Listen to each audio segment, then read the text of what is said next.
ఈ 2 ఏళ్లలో పరిపాలన ఫెయిల్యూర్ అంటే ఇక్కడ ఒక సమస్య వచ్చేసింది.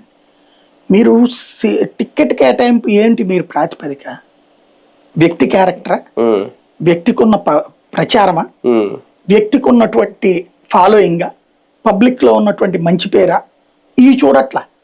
టికెట్ ఇచ్చేటప్పుడు ఏం చూస్తున్నావు? నువ్వు ఎంత ఖర్చు పెట్టగలవు ఫస్ట్ అడుగుతున్నది అది. నెంబర్ 1. నెంబర్ 2, పార్టీకి ఎంత ఇస్తావు? నీకు నువ్వు ఖర్చు పెట్టుకుని పార్టీకి ఎంత ఇస్తావు? ఇచ్చేశారు, వచ్చేశారు. ఇప్పుడు వీళ్ళు ఏమన్నా దాన్ని ఏమంటారు, చారిటీనా?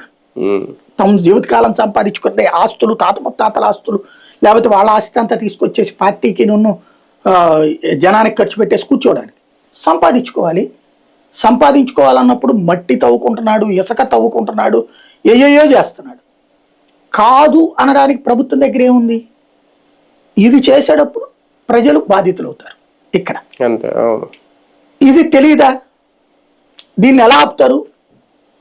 కేవలం బాబు కన్నెర్ర, బాబు సీరియస్, ఈనాడు జ్యోతినే వార్త రాస్తాయి.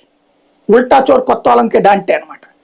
ఇక్కడ వీళ్ళే రాసేసి తప్పు బాబు గారిది కాదు, తప్పు ఎమ్మెల్యేది, ఇదే టైప్ లో రాసుకొస్తారు.